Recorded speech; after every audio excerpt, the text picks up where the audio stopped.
Thinking of investing, working, or starting a business in the cannabis industry?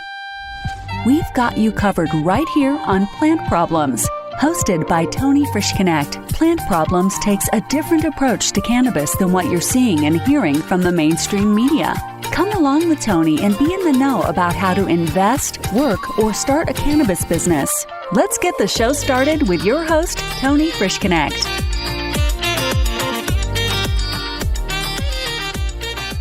Hello, everyone, and welcome to another episode of Plant Problems with your host, Tony Frischknecht.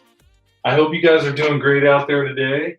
I am finally out of my holiday time slowdown. I'm sure everybody feels that.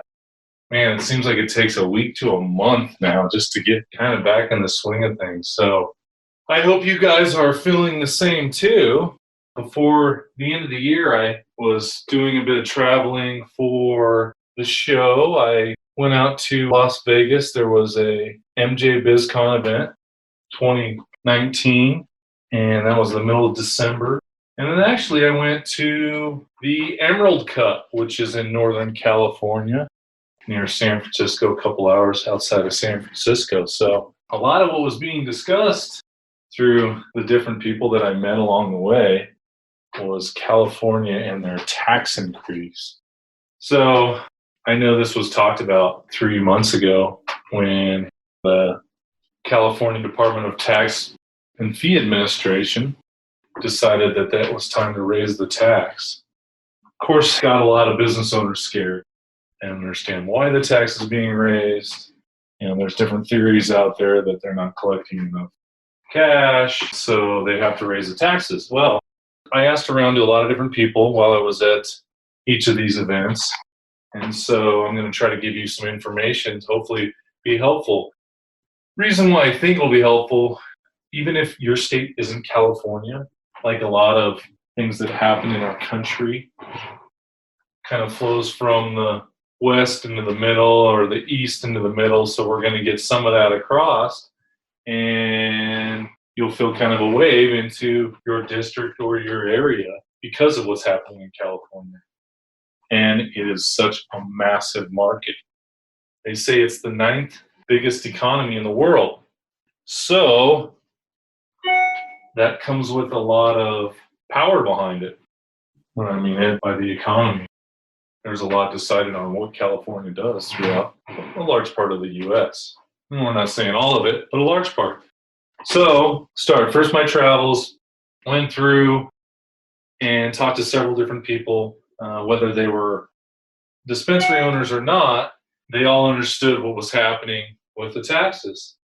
They realized that it's a part of business, but one of the big things I saw was simply for the fact that the state is divided.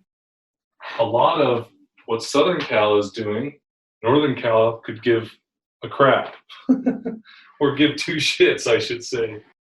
It seems as if regulation is happening down in Southern Cal, and that's driving a lot of the industry to do their black market stuff up north, which is where a lot of it takes place anyway. You know, there's some interesting challenges that are happening that are causing the black market to thrive. One of them, high taxes.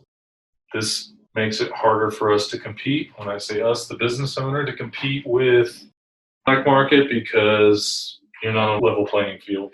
It's kind of like this push and pull. Okay, we want taxes. Okay, cut taxes. And then it kind of slides back and forth until you find somewhere in the middle where the black market can't thrive and the regulated market can. So for you guys that are out there that are in the black market, I've been there.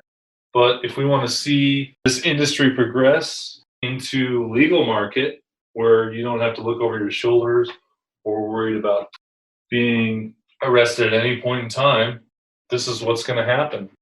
You know, there's a lot of people out there that have lived in this area for decades.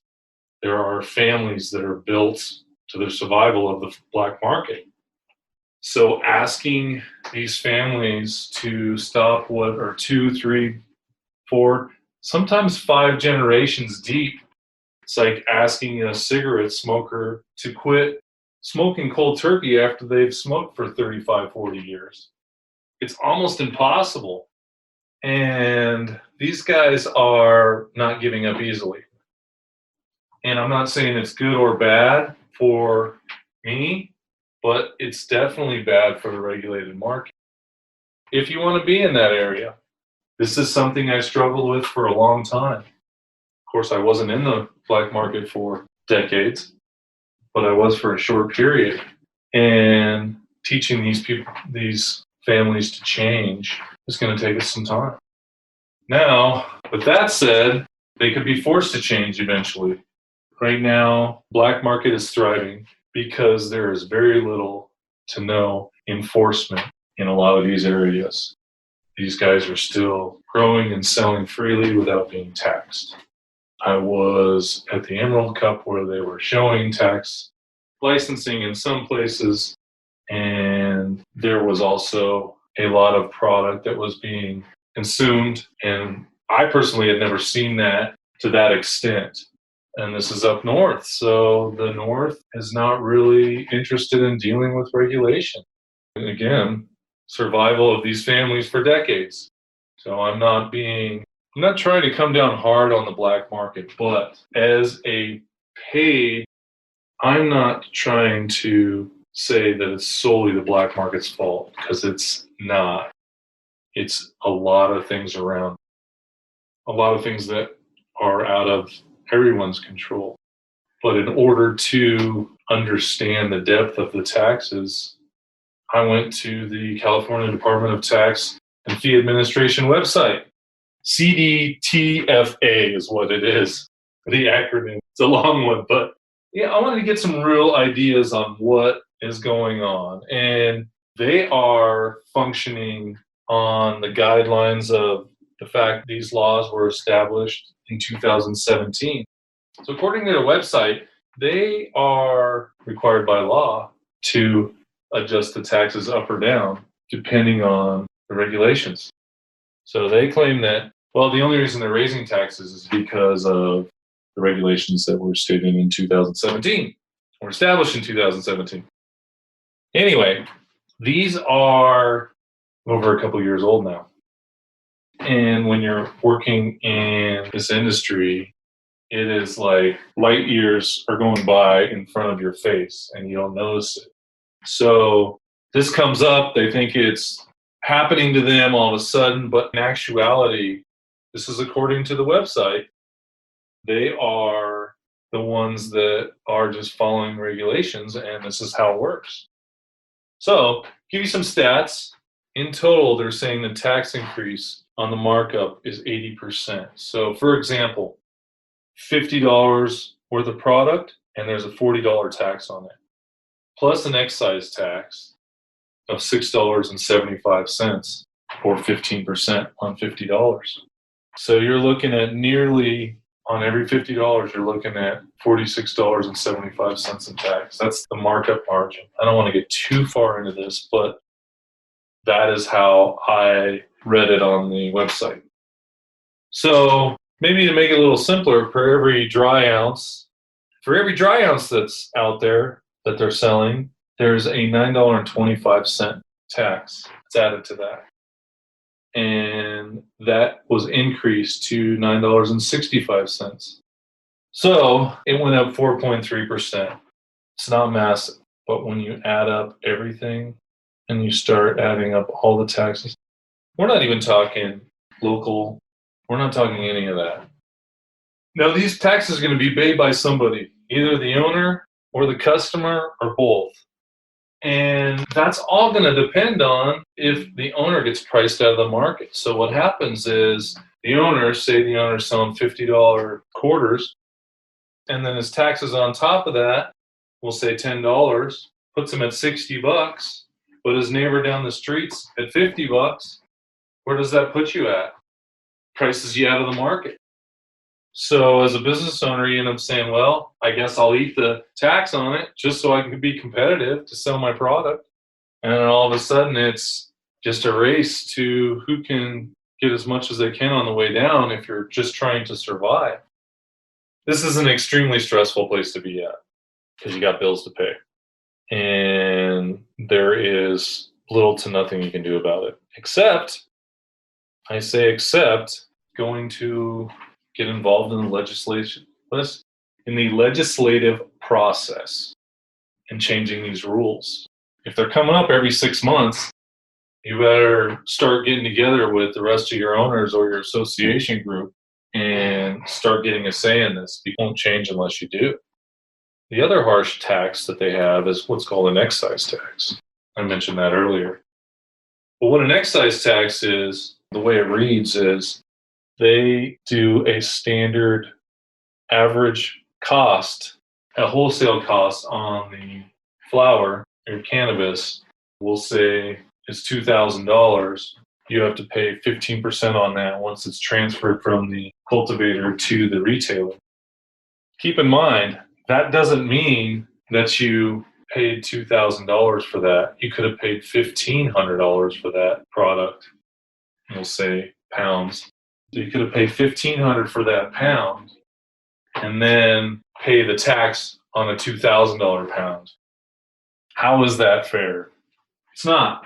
But this is how it's regulated in a lot of places and how the taxes are set up. So you're losing money even more on that, on the taxes, because you're effectively in an average. You're not an actual what was sold. You're on an average scale.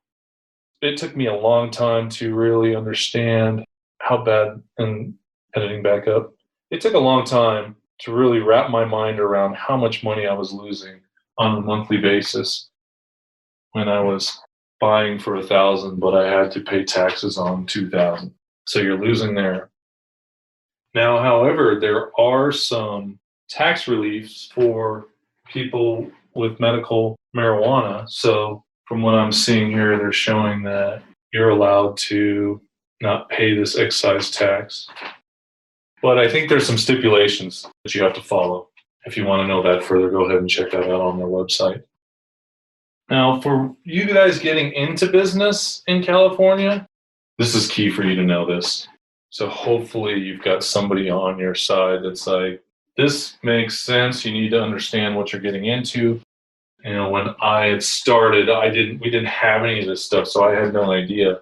But now that we're seeing other states do it, you need to be aware that this is a significant part of your being able to be successful and actually have something at the end of the day.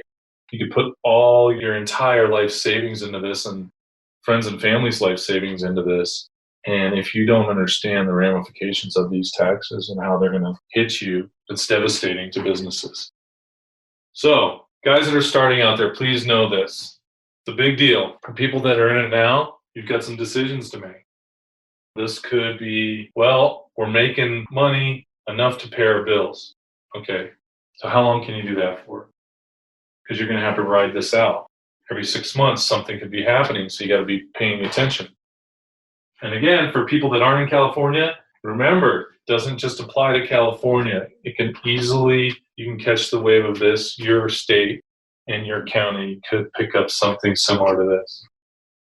There are a lot of legislators that will take and copy other states and other local regulatory and tax guidelines. So remember that this could come to you. So if you don't have it, make sure you stay involved with your association group. Make them aware of this. This is great information to have. Make them aware of this and say, hey, look what California's doing.